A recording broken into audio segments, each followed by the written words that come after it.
인간에 대한 환대 41번째 시간으로 바람만이 아는 대답이라는 제목으로 말씀을 전하겠습니다.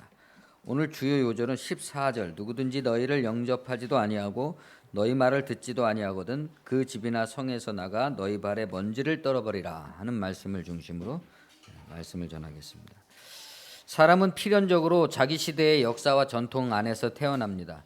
100년 안팎의 짧은 지식과 전통이 그의 일생을 좌우하는 거죠. 공부를 많이 한 사람이라면 그 100년을 이루는 역사의 배경을 거슬러 올라가 볼 수 있을 겁니다. 그러나 공부를 조금밖에 하지 않은 사람이라면 마치 태초 이래로 내가 이렇게 살아온 것처럼 이렇게 생각하면서 살고 있는 인식상, 관념상의 한계를 지닐 수밖에 없죠. 물론 공부를 한 사람이나 안 한 사람이나 시대적 한계 속에 사는 것은 마찬가지겠지만 그 한계라는 것이 인식상, 관념상 내가 태어날 때부터 태초로부터 이렇게 살아왔던 것 같이 생각하고 있는 그 한계가 그 시대의 모든 병폐들을 만든다 하는 것입니다. 그것은 말하자면 우리는 어디로부터 왔는가, 어디로 가고 있는가, 왜 이렇게 살고 있는가와 같은 종교가 다루고 있는 근원적 질문을, 자기의 기원을 거슬러 올라가는 근원적 질문에 있어서 취약한 상태다.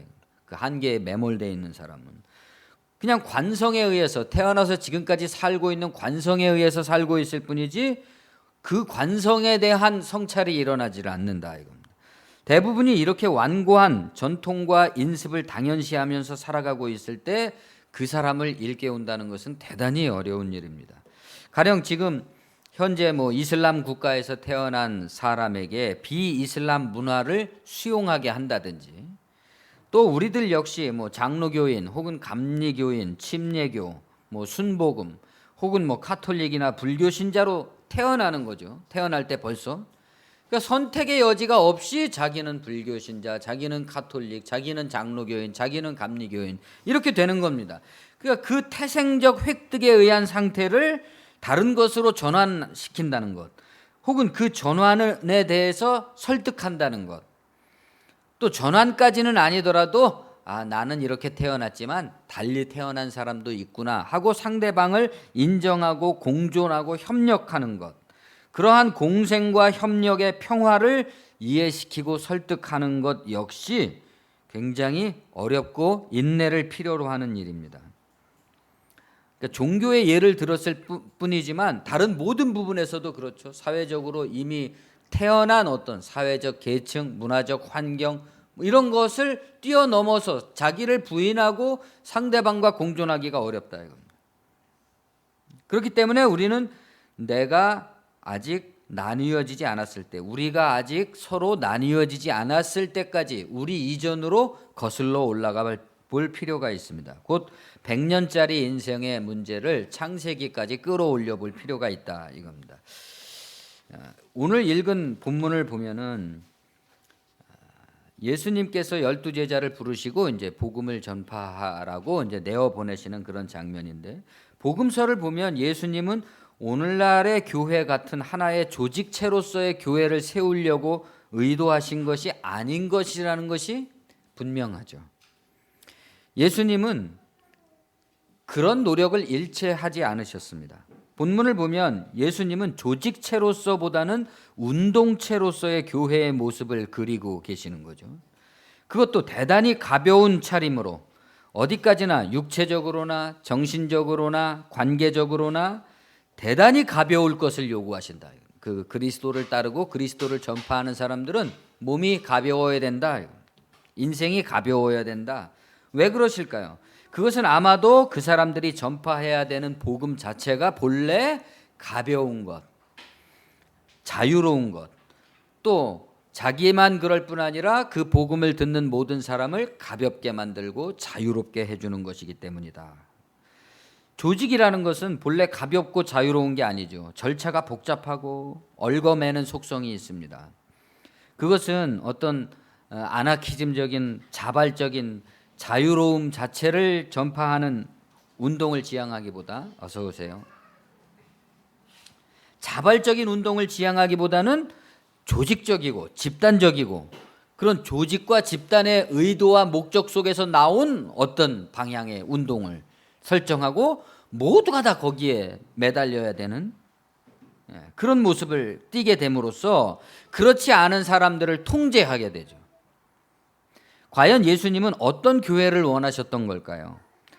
오늘날과 같은 한국 교회와 같은 이런 교회를 원하셨던 걸까요? 교회에 대한 최초의 언급은 마태복음 16장 18절에 나옵니다. 또 내가 네게 이르노니 너는 베드로라. 내가 이 반석 위에 내 교회를 세우리니 음부의 권세가 이기지 못하리라. 이렇게 베드로가 주는 그리스도시요 하나님의 아들이십니다. 이렇게 고백을 했을 때 바요나 시몬아 내가 보기에 있도다. 그 진리의 터전, 주는 그리스도시요 살아계신 하나님의 아들이라는 그 고백의 터전 위에 교회를 세우겠다. 이렇게 말씀하셨단 말이죠. 여기서 말하는 교회라는 말이 에클레시아라는 헬라어로 쓰여져 있는데, 물론 예수님은 헬라어로 내가 이 반석 위에 나의 에클레시아를 세우겠다 이렇게 말씀하신 건 아니다 이겁니다. 왜냐하면 예수님은 아람어를 사용하셨지 헬라어를 사용하신 분이 아니란 말이죠. 에클레시아라는 단어는 모임, 집회, 무리, 회중을 뜻하는 클래식 헬라어입니다. 고대 아테네의 민회를 가리킬 때도 이 에클레시아라는 단어를 썼단 말입니다. 예수님이 무슨 말로 하셨을지는 모르죠. 그러나 70인역이라는 한 BC 300년경에 고대 그리스어인 코인의 헬라어라는 그 헬라어로 번역된 구약 성경을, 그러니까 유대인들이 포로가 돼서 흩어진 다음에 전 세계로 흩어지니까 그 그리스어를 사용하는 세계 가운데서 유대어, 히브리 말을 모르는 유대인들이 태어났단 말이죠. 그래서 그들을 위해서 히브리 성경을 헬라 말로 바꿨는데 그 70명의 학자들이 참여했다. 그래서 70인역이라고 하는 겁니다. 그 70인역 성경에서는 그러면 에클레시아로 번역된 말이 원래 히브리 말에서 어떤 말이었냐면 카할이라는 말인데, 이 말 역시도 모임, 집회, 무리, 회중을 뜻하는 겁니다. 그러니까 우리가 사용하고 있는 오늘날의 교회라는 말은 무리, 모임, 집회, 회중을 나타내는 거다. 모임 자체를 말하기도 하고 거기에 구성원인 우리 회중을 말하기도 하는 단어다. 교회가. 그런데 주목할 것은 이 단어가 70인역에서는 에클레시아라는 말로만 번역된 게 아니라 수나고게라는 말로도 번역되어 있다 이겁니다. 같은 카할이라는 말이 두 개의 단어로 번역되어 있다 이겁니다. 근데 왜 그럼 이렇게 두 개의 말로 번역되었느냐? 다 같은 의미인데 마태복음에서는 유대교 안에서 예수를 따르는 자들에게는 에클레시아라는 말을 썼고, 예수를 따르는 모임, 무리, 회중에게는 에클레시아라는 단어를 쓰고, 예수님을 거부하고 예수님의 복음을 따르지 않는 자들에게는 수나고게라는 말을 썼단 말입니다. 시나고그, 거기서 회당이라는 말이 나온 겁니다. 시나고그. 그래서 회당이라고 번역된 말도 사실은 에클레시아하고 똑같은 말이다. 이것이 가르쳐주는 뜻은 무엇일까요? 왜 신약 성경의 저자들은 같은 모임이라는 말을 이 두 가지 형태의 번역어로 바꾸었느냐? 중요한 것은 에클레시아나 시나고그 같은 단어가 아니죠. 그것은 다만 모임이나 회중을 가리키는 겁니다. 조직을 가리키는 것이 아닙니다. 중요한 것은 그 모임이나 회중이 어떤 공동체이냐라는 문제죠. 어떤 공동체? 예수의 복음을 따르는 공동체일 때는 그것을 에클레시아라고 표현한 것이고, 예수를 거부하고 유대교의 그 집회와 모임의 정신 속에 들어있는 사람들은 시나고그라고 부른 거죠. 그렇기 때문에 우리가 오늘날에도 교회를 말할 때는 그 교회 공동체가 어떤 공동체냐라는 그 정체성의 문제, 이것이 중요하다라고 말할 수가 있겠습니다. 그런 의미에서 마태복음 10장 1절에서 15절이 보여주는 예수의 첫 복음 운동의 그림은 예수 공동체의 정체성을 이루는 내용을 가감없이 보여주고 있다, 이렇게 말할 수 있겠습니다. 본문은 12 제자의 명단과 그들을 부른 목적을 나타내고 있습니다. 그 목적이 뭐냐? 첫 번째, 더러운 귀신을 쫓아낸다. 여기서 더러운 귀신이라고 되어 있지만 원래대로 하면 더러운 바람을 쫓아낸다, 이런 말이죠. 더러운 영을 쫓아낸다. 두 번째, 모든 병과 모든 약한 것을 고친다. 결국은 같은 말인데 모든 병과 모든 약한 것도 결국은 더러운 영, 더러운 바람에 의해서 생겨난 것이죠. 예수 공동체의 정체성을 이루는 것은 이 두 가지입니다. 더러움을 쫓아내는 것, 그리고 그 더러움으로 인해서 생긴 병과 약함을 고치는 것. 그것이 이 공동체의 내용이고 복음의 내용이다. 이 사람들이 전파해야 될. 그리고 예수는 12를 내보내시면서 명령을 하십니다. 이방인의 길로도 가지 말고 사마리아인의 고을에도 들어가지 말고 오히려 이스라엘 집에 잃어버린 양에게로 가라. 가면서 전파하여 말하되 천국이 가까웠다 하고 병든 자를 고치며 죽은 자를 살리며 나병 환자를 깨끗하게 하며 귀신을 쫓아내되. 그러니까 가면서 해야 될 일이 뭡니까? 천국이 가까웠다. 그런데 그 천국이 가까웠다는 복음의 내용은 뭐냐면 병든 자를 고치고 죽은 자를 살리고 나병 환자를 깨끗하게 하고 이 모든 것을 뭉뚱그려서 뭐예요? 귀신을 쫓아낸다. 더러운 영을 쫓아낸다. 너희가 거저받았으니 거저주라. 너희 전대에 금이나 은이나 동을 가지지 말고 여행을 위하여 배낭이나 두보롯이나 신이나 지팡이를 가지지 말라. 이는 일꾼이 자기의 먹을 것 받는 것이 마땅함이니라. 어떤 성이나 마을에 들어가든지 그 중에 합당한 자를 찾아내어 너희가 떠나기까지 거기 머물라. 또 집에 들어가면서 평안하기를 빌라. 그 집이 이에 합당하면 너희 빈 평안이 거기 임할 것이요 만일 합당하지 않으면 그 평안이 너희에게 돌아올 것이니라. 이것 역시 앞에서 말씀을 드린 거죠. 가벼움. 예수의 제자들은 매우 간단한 차림으로 육체적으로나 정신적으로나 관계적으로나 가벼울 것을 요구받았습니다. 그것은 아마도 그들이 전파해야 될 복음, 곧 더러움을 쫓아내고 모든 병과 약함을 고친다는 것과 부합하는 삶의 태도인 거죠. 그것은 거저받은 것이기 때문에 거저 주어야만 될 것이고 무언가 대가를 예상하거나 기대해서는 안 됩니다. 이 복음에 있어서는 일꾼이 자기의 먹을 것을 받는 것과 같이 그들에게는 마땅한 대가가 주어질 것이기 때문에 그렇습니다. 복음을 전하는 사람에게는 목사님에게는 하나님이 먹을 거를 주신다, 그런 얘기라고 받아들이면 안 되고, 우리의 이 복음에 있어서 이 더러운 것을 쫓아내고 모든 병과 모든 약한 것을 고친다는 그것에 있어서 대가 없어야 된다는 겁니다. 그것이 무엇이냐? 합당한 자를 찾아내서 그가 제공하는 그 집에 다만 떠나기까지 머무는 것이다. 이 가벼운 태도죠. 법정 스님이 그런 말씀을 하셨잖아요. 2년에 연연하지 말라. 그런 말과도 상통하는 걸 거란 말이죠. 다른 데 보면은 길에서 저 친구를 만나도 인사를 하지 말라, 그런 말도 나온단 말이죠. 왜냐하면 유대인들은 이렇게 아는 사람을 만나면은 당신의 아버지는 잘 계시냐, 당신의 어머니는 평안하시냐, 당신의 형은 평안하냐, 당신의 동생은 평안해, 그러면서 인사를 그렇게 한대요. 그러니까 그런 이제 장황한 인간관계를 피하라는 거죠. 이 복음을 위해서는 말이죠. 이 말은 굉장히 평안을 빌 것이니 그가 합당한 사람이면 그 평안이 그에게로 가고 그가 합당하지 못한 사람이면 그 평안이 너에게로 돌아온다. 이 말은 사실을 생각해 보면 굉장히 과학적이고 원리적인 말이죠. 왜냐하면 제자들의 평안을 마음으로 받아들이는 사람은 이심전심 그 평안이 임할 것이요, 받아들이지 않으면 그냥 그 평안은 내 축복한 사람에게 머물러 있는 것이니까. 과학적인 말입니다. 이러한 삶의 방식, 전파의 방식이 예수의 운동의 내용이고 예수 공동체, 곧 에클레시아의 정체성이다.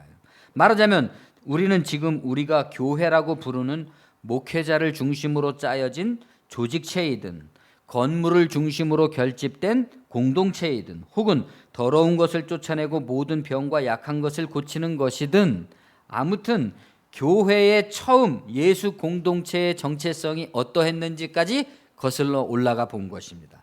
그러니까 이 정체성을 놓고 오늘날 우리들의 교회가 과연 이 예수의 첫 정체성과 부합하는 것이냐 하는 문제는 오늘 따져볼 수 있는 거죠. 가벼움, 자유로움, 답답함, 담담함, 사심 없음, 의연한 태도, 모든 더러운 것을 쫓아내고 모든 병과 약한 것을 고치는 데 있어서 필수적인 삶의 방식이고 삶의 태도다 이겁니다. 그것이 없이는 이것을 이룩할 수가 없는 거죠. 그러나 거기에 그렇게 한다 그래서 그렇게 가벼운 마음으로 모든 더러운 것을 쫓아내고 병든 것과 약한 것을 고치면서 자기는 그 자유로운 태도, 사심 없는 태도를 유지한다고 그래서 그 사람에게 만사형통, 승승장구, 기도 응답만이 있고 아무런 장애가 없는 것이냐? 그렇지가 않다 이겁니다. 누가복음 9장과 마가복음 6장에도 이 예수님께서 제자들을 내보내시는 똑같은 얘기가 나오는데 그 다른 복음서 그 둘에 보면 이 얘기 다음에 곧바로 당시의 유대의 통치자였던 헤롯 왕이 예수의 복음 운동의 소문을 듣고 놀래서 자기가 죽인 목 베어 죽인 요한이 살아났다 이렇게 굳게 믿고 그 나사렛 예수라는 사람을 내가 정말 내 눈으로 확인하고 싶다 그랬다는 얘기가 나옵니다. 왜 이러한 복음 운동의 확산은 정치 권력자에게 위협이 됐을까요? 요한도 예언자고 예수도 지금 새로운 예언자라고 불리는 거잖아요. 왜 이런 시대의 예언자는 정치 권력자에게 위협이 되겠습니까? 왜 이러한 복음의 내용과 복음을 지닌 사람들의 태도는 기득권과 권력자들에게 경계해야만 되는 근심거리가 될까요? 마태복음의 다음 부분을 우리가 계속 읽어보면 대답이 나옵니다. 보라, 내가 너희를 보냄이 양을 이리 가운데 보냄과 같도다. 그러므로 너희는 뱀같이 지혜롭고 비둘기같이 순결하라. 사람들을 삼가라. 그들이 너희를 공회에 넘겨주겠고 그들의 회당에서 채찍질하리라. 또 너희가 나로 말미암아 총독들과 임금들 앞에 끌려가리니 이는 그들과 이방인들에게 증거가 되게 하려 하심이라. 복음의 내용과 태도를 지니고 보냄을 받은 사람은 이리 가운데 보냄을 받은 양과 같다 그랬습니다. 그렇기 때문에 뱀 같은 지혜와 비둘기 같은 순결로서 사람들을 조심해야 된다. 그들에게 체포되고 그들에게 신문받고 채찍을 맞고 나중에는 총독과 임금들에게까지 끌려간다 그랬습니다. 예수님의 그 삶의 행보하고 똑같은 거잖아요. 그들의 회당에서 욕을 먹고 신문을 받고 채찍을 맞고 나중에는 총독과 임금에게 끌려갔죠. 장차 형제가 형제를 아비가 자식을 죽는데 내주며 자식들이 부모를 대적하여 죽게 하리라. 또 너희가 내 이름으로 말미암아 모든 사람에게 미움을 받을 것이나 끝까지 견디는 자는 구원을 얻으리라. 이 동네에서 너희를 핍박하거든 저 동네로 피하라. 내가 진실로 너희에게 이르노니 이스라엘의 모든 동네를 다 다니지 못하여서 인자가 오리라. 이건 정말 너무한 얘기 아닙니까? 도대체 복음이 뭐길래 이런 결과가 나타난다는 걸까요? 형제가 형제를, 아버지가 자식을 죽는데 내주고 자식이 부모를 대적해서 죽게 할 정도의 왜 이런 격렬한 저항과 격렬한 적대와 반대가 일어나느냐? 복음의 내용은 뭐였습니까? 모든 더러운 것을 쫓아내고 병든 것과 약한 것을 고치는 건데 왜 이런 일이 벌어지느냐? 이런 극단적인 결과가 아니라고 할지라도 이런 것에 준하는 저항과 반발과 적대가 오늘날 우리들의 복음과 복음을 전파하는 우리의 태도 속에 있습니까? 라고 물어야 되는 거죠. 있는가? 오늘날 한국 교회에게 이런 더러운 것을 쫓아내고 병든 것과 약한 것을 고침으로써 일어나는 이러한 저항이 있느냐? 주목할 말씀은 우리가 우리의 동네를 다 다니지 못해서 주님이 오신다는 겁니다. 무슨 말입니까? 모든 더러운 것을 쫓아내는 일, 모든 병과 약한 것을 고치는 일에 있어서 우리는 우리나라의 모든 동네를 다니지 못해서 주님을 맞게 된다. 네? 대한민국이 얼마나 좁아요. 그래도 그 모든 동네에서 더러운 것을 쫓아내고 모든 병든 것과 모든 약한 것을 다 고치지 못해서 주님이 오신다. 이 말은 주님이 금방 오신다는 얘기가 아니라 복음을 전파한다는 일이 얼마나 어렵고 지난한 일이냐 하는 말을 하고 계신 거겠죠. 우리의 역사와 지금의 현실을 생각해 보면 이 말씀은 전적으로 수긍이 가죠. 도대체 어디서부터 더러운 것을 쫓아내고 어디서부터 병든 것과 약한 것을 고쳐나가야 될 것인지 도무지 견적이 나오지 않지 않습니까? 26절 그런즉 그들을 두려워하지 말라. 28절 몸은 죽여도 영혼은 능히 죽이지 못하는 자들을 두려워하지 말고 오직 몸과 영혼을 능히 지옥에 멸하실 수 있는 이를 두려워하라. 두려워하지 말라는 거예요. 그런 저항과 적대를. 36절 내가 세상에 화평을 주러 온 줄로 생각하지 말라. 화평이 아니요 검을 주러 왔노라. 36절 사람의 원수가 자기 집안 식구리라. 가장 가까운 곳에서부터 적대와 저항이 일어난다는 거죠. 39절 자기의 목숨을 얻는 자는 잃을 것이요 나를 위하여 자기 목숨을 잃는 자는 얻으리라. 다시 물어봐야 됩니다. 도대체 복음이 뭐길래 이런 결과를 빚는 겁니까? 이것은 역사의 어느 한 시대에 지나간 얘기일까요? 이미 끝난 예언이고 성취된 것으로서 이제는 이런 일들은 뭐 일부 이슬람 국가나 북한 체제와 같은 그런 특수한 곳에서나 일어나고 있는 일이지 우리하고는 전혀 상관이 없고 상관이 없을 이야기들인가요?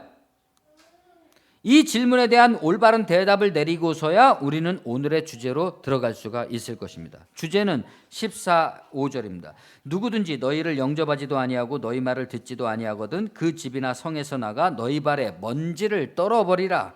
내가 진실로 너희에게 이르노니 심판날에 소돔과 고모라 땅이 그 성보다 견디기 쉬우리라. 먼지를 떨어버린다는 것은 어떤 의미일까요? 누가복음과 마가복음에는 이렇게 함으로써 그 먼지를 떨어버림으로써 증거를 삼으라고 그랬습니다. 어떤 사람에게서 우리가 먼지를 떨어버리면 그것이 그 사람에게 심판의 증거가 된다는 거죠. 이런 말들의 진정한 내용은 우리를 주저하게 만드는 겁니다. 정말 그렇지 않습니까? 우리가 누군가에게 발에 먼지를 떨어버려서 그 사람이 심판날에 지옥에 떨어질 그런 형벌을 예정받고 있는 증거로 삼게 된다는 것은 매우 두려운 일이죠. 이것은 지금 우리가 통상적으로 관념화하고 있는 교회, 서로 사람들을 다 사랑해야 된다, 용서해야 된다, 화해해야 된다 이런 말들과는 현격한 차이를 지니고 있습니다. 복음을 전파하되 받아들이지 않으면 저주를 하듯 발에 묻은 먼지까지 떨어버려라. 그 집에서 묻은 먼지까지. 그것으로서 증거를 삼으라. 어떤 증거? 심판날에 그들이 이 진리를 외면하고 받아들이지 않았다는 증거. 이건 단지 교회를 나오고 안 나오고의 문제가 아닌 것이죠. 우리의 행동은 얽매임 없이 자유롭고 가벼웠지만 그 이면에는 대단히 무거운 주제가 들어있는 거죠. 무거운 사명이 들어있는 거죠. 그렇다면 이 얘기는 지금 현재 누구의 이야기이며 어디에서 이런 일들이 일어나고 있는 겁니까? 누구에게 발에 먼지를 떨어버려야 될 정도이며 어느 곳에서 정말 우리가 발에 먼지를 떨어버리고 더러운 것과 모든 병과 약한 것을 고치려고 시도하다가 결국은 발에 먼지를 떨어버리면서 그 심판날의 저주를 받으라 이렇게 할 수밖에 없는 곳이 어디냐? 곧 진정한 복음이 전파되는 곳, 진정한 복음의 공동체, 진정한 복음의 모임과 회중이 있는 곳이어야만 이것은 가능하다. 그것은 어느 곳입니까? 모든 더러운 것을 쫓아내고 모든 병과 모든 약한 것을 고쳐나가고 있는 곳이죠. 가벼운 몸과 삶과 자유로움으로 그러한 복음 전파가 이루어지고 있는 것이죠. 모든 권력과 기득권이 근심하고 예의주시하는 곳이죠. 그것은 어디일까요? 분명한 것은 그곳이 현재 우리들의 교회는 아닐 거라는 생각입니다. 너희를 영접하는 자는 나를 영접하는 것이요 나를 영접하는 자는 나를 보내신 이를 영접하는 것이니라. 선지자의 이름으로 선지자를 영접하는 자는 선지자의 상을 받을 것이요 의인의 이름으로 의인을 영접하는 자는 의인의 상을 받을 것이요 또 누구든지 제자의 이름으로 이 작은 자 중에 하나에게 냉수 한 그릇이라도 주는 자는 내가 진실로 너희에게 이르노니 그 사람이 결단코 상을 잃지 아니하리라. 이 말씀이 제자들을 보내시면서 하신 말씀의 결론입니다. 여기에 선지자, 예언자라는 말이 나오죠. 그러니까 예수님은 제자들을 내보내시면서 너희를 영접하는 것은 나를 영접하는 것이고 너희를 선지자 대접하는 것은 내가 선지자됨을 인정하는 것이다 라고 말씀하시는 거죠. 그리스도의 예언자 되심을 인정하는 것이다. 예언자적인 사명감을 가지고 나아가라 이렇게 말씀하시는 거죠. 여기서 선지자라는 것은 예수 자신을 말씀하고 그의 제자들이고 그의 공동체이고 복음을 말하는 거죠. 영접하는 자는 그 상을 받을 것이요 영접하지 않는 자 역시 그 대가를 치르게 될 것이다. 이는 제자들을 내보내시면서 그들을 격려하고 고무시키기 위해서 하신 말씀이기도 하지만 앞에서 소돔과 고모라의 심판 같은 판단이 있을 거라는 그 비장한 내용과 연결되는 말씀입니다. 정리하자면 진정한 예수 공동체로서의 교회는 선지자적인 전통 가운데 있는 것이고 교회는 예언자적 전통 가운데 존재해야만 되는 것이고 그 모임과 회중이 종말론적인 운동체로서 하나의 운동하고 있는 운동체로서 시대적 예언으로 존재하는 것이어야만 된다. 이 세상으로부터의 얽매임이 없이 자유롭고 가벼운 것이어야 된다. 이겁니다. 그 삶과 태도에 있어서 그 자유로움과 가벼움이야말로 교회의 무기여야 된다. 세상 조직, 세상의 권력 이런 것과 얽매여서 맞물려서 그런 것이 전혀 없이 발에 먼지라도 떨어버릴 수 있는 자유로움이 교회에게 있을 때만 가능해진다. 그러므로 그리스도의 복음을 지닌 교회는 세상의 예언자로서 불의한 문명에 대해서 먼지를 그 발에서 떨어버릴 수 있는 그런 태도, 과감한 태도를 가져야만 됩니다. 발에서 먼지를 떨어버린다는 표현은 여기서 이제 선지자의 모습을 담고 있는데 그 표현은 땅과의 분리를 묘사하고 있죠. 땅과의 분리. 그 땅에서 묻은 먼지라도 떨어버린다는 것은 완전히 떠난다, 완전히 분리된다는 의미를 지닙니다. 물론 이 말은 삶의 분명한 태도를 만들어가는 정신적 태도를 말하는 거죠.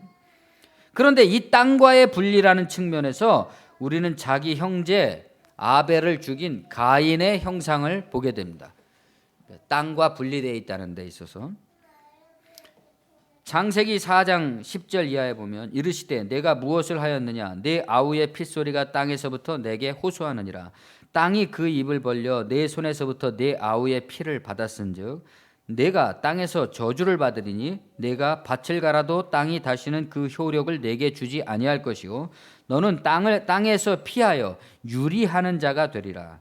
가인이 여호와께 아뢰되 내 죄벌이 지기가 너무 무거우니이다. 주께서 오늘 이 지면에서 나를 쫓아내시온즉 내가 주의 낯을 배웁지 못하리니 내가 땅에서 피하며 유리하는 자가 될지라. 물은 나를 만나는 자마다 나를 죽이겠나이다. 여호와께서 그에게 이르시되 그렇지 아니하다. 가인을 죽이는 자는 벌을 7배나 받으리라 하시고 가인에게 표를 주사 그가 만나는 모든 사람에게 죽임을 면하게 하시니라. 그런 말씀이 나오는데 우리가 가인의 이마에 표를 받았다 이런 말을 많이 쓰는데 사실 원문을 보니까 이마라는 말이 없죠. 그냥 가인이 표를 받았어요. 어떻게 받았는지 모르겠지만 이 가인이 받은 표라는 것은 이중적인 표죠. 어떤 이중성을 가졌느냐?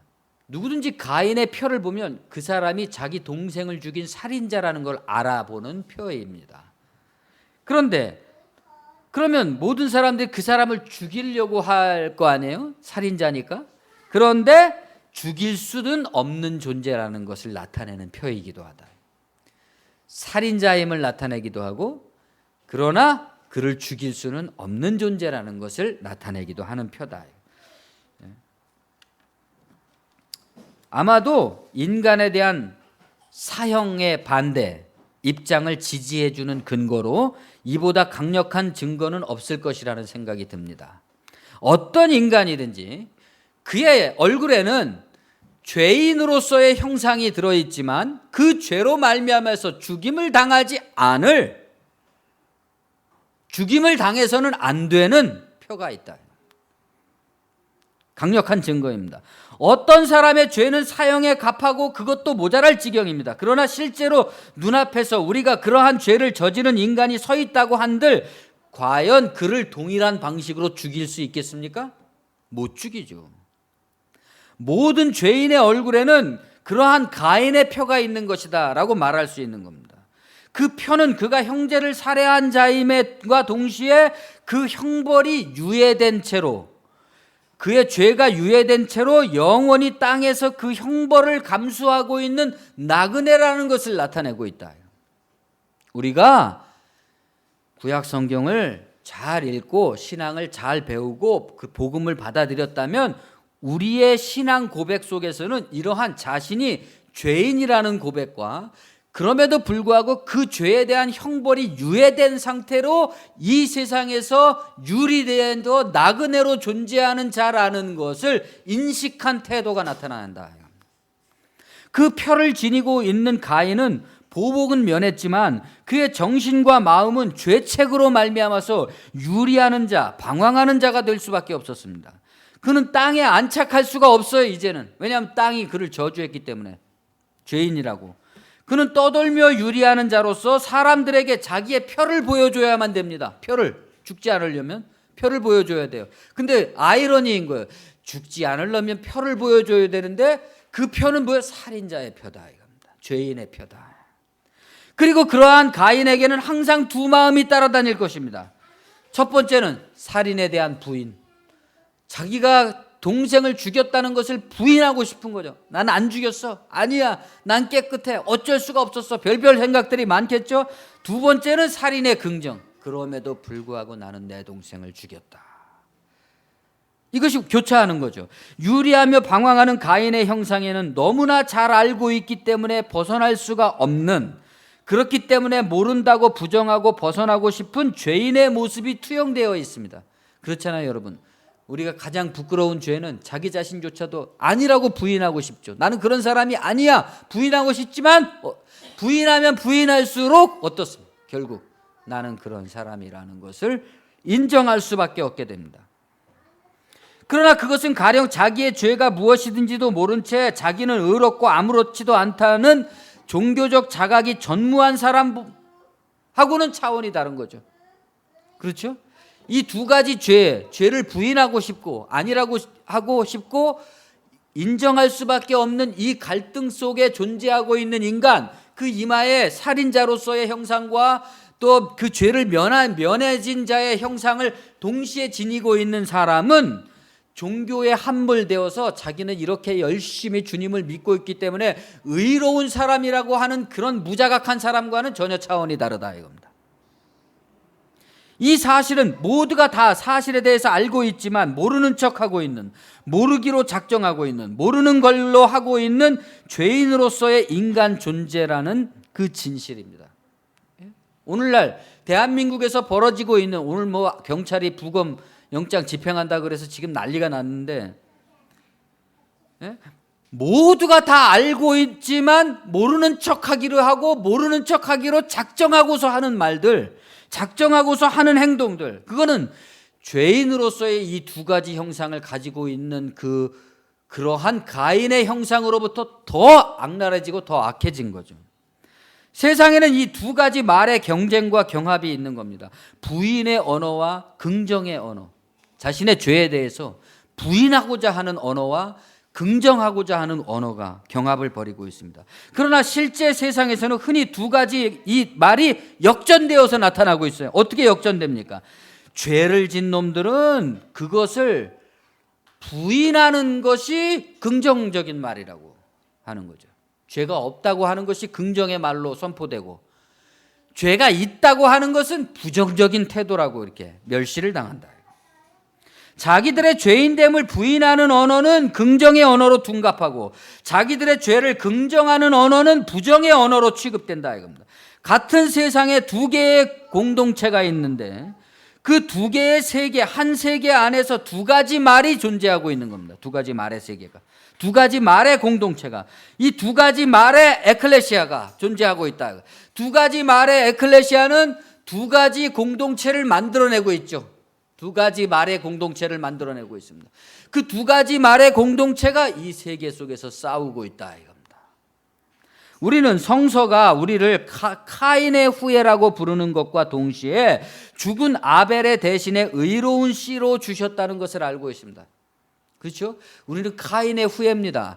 그와 동시에 아벨의 씨로서 남겨주기도 했다 이겁니다. 성서는 카인의 후예 속에서 아벨의 씨를 찾고 부르시는 얘기입니다.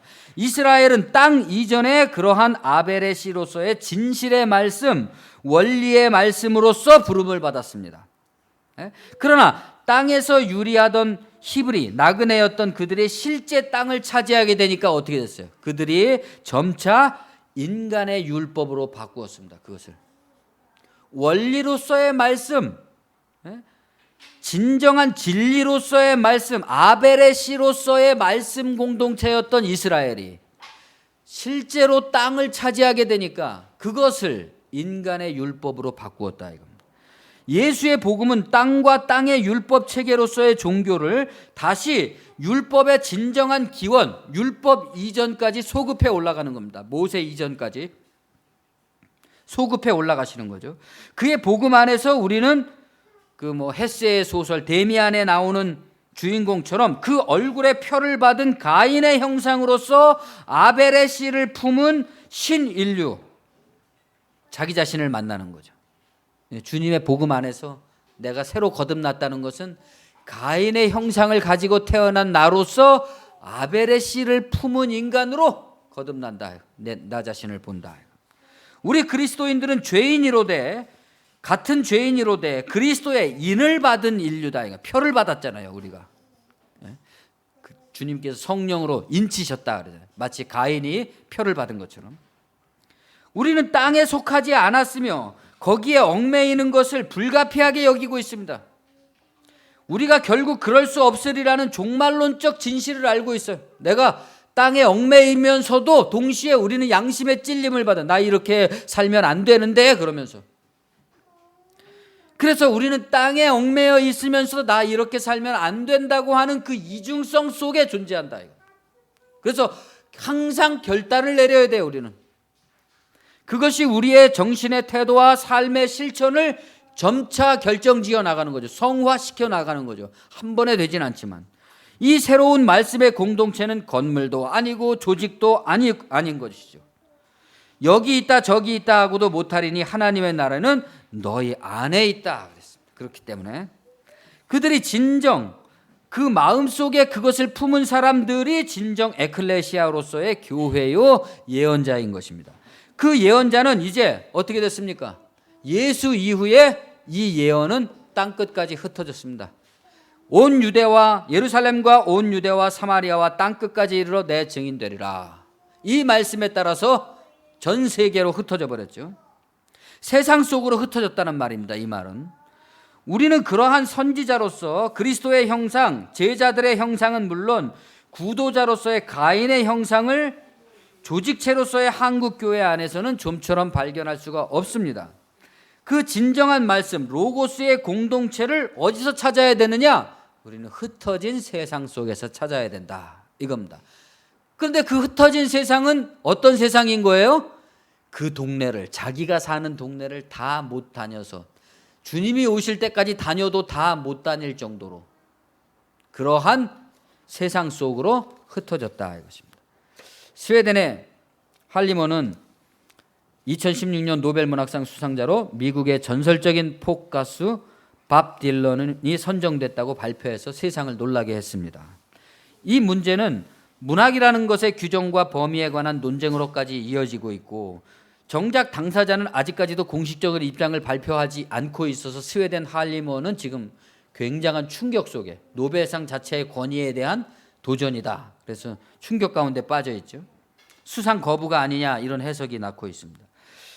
저는 적어도 밥 딜런이 문학인은 아니겠지만 선지자였다고는 말하고 싶습니다. 우리나라의 그 트윈 폴리오가 번안에 불러서 유명해진 바람만이 아는 대답이라는 노래가 있는데 이 밥 딜런의 아주 최고의 명성을 얻게 한 그런 노래 중에 하나죠. 이 노래는 1963년 미국 흑인 인권운동의 지도자였던 마르틴 루터 킹이 주도한 워싱턴 대행진 때 밥 딜런과 존 바에즈가 불러서 유명해진 노래입니다. 그 가사를 보면 이런 게 있어요. 우리나라에 들어왔을 때는 양병집이라는 가수가 이 노래를 개사를 해서 불렀는데, 얼마나 먼 길을 헤매야 아이들은 어른이 되나, 얼마나 먼 바다를 건너야 하얀 새는 쉴 수 있나, 얼마나 긴 세월을 흘러야 사람들은 자유를 얻나. 오, 내 친구야, 묻지를 마라, 바람만이 아는 대답을. 얼마나 긴 세월이 흘러야 저 산들은 바다가 되나, 얼마나 여러 번을 올려봐야 푸른 하늘을 볼 수 있나, 얼마나 큰 소리를 외쳐야 이 노래가 들려지나. 오, 친구야, 묻지를 마라, 바람만이 아는 대답을. 얼마나 긴 밤을 지새야 푸른 불빛을 볼 수 있나, 얼마나 높은 산을 넘어야 고운 사람을 만나보나, 얼마나 큰 눈물을 흘려야 환한 웃음 가져보나. 오, 내 친구야, 묻지를 마라, 바람만이 아는 대답을. 오, 내 친구야, 묻지를 마라, 바람만이 아는 대답을. 원래 원곡의 가사는 이렇지가 않습니다. 근데 여기가 문제가 되는 것은 마지막에 후렴구의 번역이죠. 원문은 The answer, my friend, is blowing in the wind, 이렇게 되어 있습니다. In the wind. 그 대답은 불어오는 바람 속에 있다, 이렇게 되어 있습니다. 원문은. 그런데 우리나라에 들어오면서 한글 번역이 어떻게 됐냐면, 오, 내 친구야, 묻지를 마라, 바람만이 아는 대답을, 이렇게 됐단 말이죠. 이렇게 해버리면 읽기에 따라서는 상당히 절망적인 어조로 들리죠. 그렇죠? 아마도 그것은 불어오는 미래의 바람의 숨결조차 느낄 수 없었던 당시의 박정희 치하의 한국적 상황과 맞물려 있었을 겁니다. 그래서 가사도 다 바꿀 수밖에 없었죠. 얼마나 많은 포탄을 터뜨린 다음에 사람들은 이 전쟁이 허망하다는 것을 깨닫게 되나, 그런 가사들이 다른 말로 바뀌었단 말이죠. 얼마나 긴 세월이 흘러야 사람은 자유를 얻나, 이런 식으로 바뀐 거죠. 어둠과 차별과 공포의 시대를 끝내고 새로운 해방과 자유의 시대를 어떻게 열 것인가? 밥 딜런은 그 대답은 바람 속에 있다 그랬습니다. 불어오는 바람 속에 있다.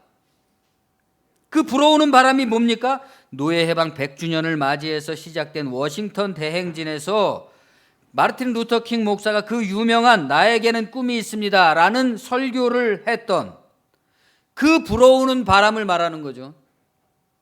최근 백악관 근처에 워싱턴에 노예 해방 기념관이 건립되면서 오바마 대통령이 그 연설할 때도 그 마르틴 루터 킹의 나에게는 꿈이 있습니다, 그 설교를 인용했다고 그럽니다. 이런 것이 새로운 시대, 예수 복음의 꽃피움이 아니겠습니까? 1963년도에는 상상할 수 없었던 미국 흑인이 미국의 대통령이 되고 흑인 노예들의 그 모든 고난과 고통과 그런 것들을 담은 역사적 기념관이 마련되는, 그러한 미래의 변화는 어디로부터 오느냐? 불어오는 바람 속에 있다는 거죠. 지금 불어오는 바람 속에, 1963년도에 불던 그 바람 속에 그 오늘의 미래가 있었던 거 아니겠습니까? 이런 것이야말로 새로운 시대, 예수 복음의 꽃피움이죠. 선지자적 전통에 입각한 종말론적인 복음운동이죠. 몸이 가벼운 사람들이었고 모든 더러운 것과 모든 병과 모든 약한 것을 쫓아내는 그러한 복음을 간직한 말씀의 공동체였던 것이죠. 그러나 한편 요즘 유행하고 있는 우리 한국교회의 신사도 운동 같은 것이 과연 이러한 선지자의 전통에 입각해 있는 운동인가 하는 의구심을 우리가 가질 수밖에 없습니다. 얼마나 시대착오적인 생각인가. 신사도 운동이라는 말 자체 속에 권위주의가 들어있잖아요. 차라리 신선지자 운동이라고 했어야죠. 그것은 관역을 벗어나고 의미를 상실한 혹세무민하는 천년왕국 운동에 불과한 것입니다. 무엇보다 그것은 하나님의 뜻과 성경의 대의와 일치하는 바가 없습니다. 그것이 만일 신사도가 아니라 신선지자의 운동이었다면 어땠겠습니까? 신선지자로서 선지자의 말을 했어야죠. 우리는 편협한 교회 조직과 교회 안에서 선지자를 볼 수가 있습니까, 지금? 세상이 아무리 교회에게 이 시대에 뭔가 구원이 되는 메시지를 갈망하고 원해도 교회가 그것을 주지를 못하고 있어요. 오늘날 우리는 선지자의 전통을 도대체 어디에서 발견할 수가 있습니까? 교회에서 발견할 수가 있습니까? 100년 동안 묵은 목회의 이 관성적이고 타성화된 자기율법 속에서 깨어날 줄 모르는 이 한국교회의 성도들을 어떻게 그 사람들을 거슬러 올라가서 창세기까지 끌어올려서 도대체 우리가 어디로부터 태어난 것이며 어떻게 살아온 것이며 어디를 향해서 갈 것인가를 일깨워 줄 수가 있겠습니까? 자기의 서사의 틀 안에 갇혀있는 인간은 오로지 그것만이 진실이라고 강요를 받게 됩니다. 끝없이 자기 부인을 하는 거예요. 가인이 나는 안 죽였어, 나는 내 동생을 안 죽였어, 이렇게 말하고 있는 거죠. 그러나 사실과 사실 사이에 행간을 묶어놓은 율법이 미처 묶어놓지 못한 사실들이 돌출할 때 최순실 사건이라든가 무슨 경찰의 물대포에 관한 그런 괴담이라든가 스스로의 모순에 의해서 진실이 다 폭발적으로 터져나오고 있지 않습니까? 그럴 때 그 권위와 위험의 틀에는 균열이 가고 권력은 스스로 무너져 내립니다. 한국 교회도 마찬가지죠. 스스로 묶어놓은 그 사실과 사실 사이의 행간을, 복음을 묶어놓고 그 사이에서 진실이 튀어나오지 못하게 아무리 막아봤자 결국은 그 권위와 그 위험의 틀에는 균열이 갈 것이고 그 권력은 스스로 붕괴될 수밖에 없는 것입니다. 요즘 우리는 박근혜 정권의 막장 드라마 속에서 그런 자기 붕괴의 모습을 보고 있습니다. 그러나 더 중요한 것은 교회이고 우리들 자신 그리스도인들이죠. 우리는 어떤 말씀의 공동체들인가? 어떤 말을 품은 것인가? 우리는 어떤 새로운 말씀의 공동체를 만들어 가려고 하는가?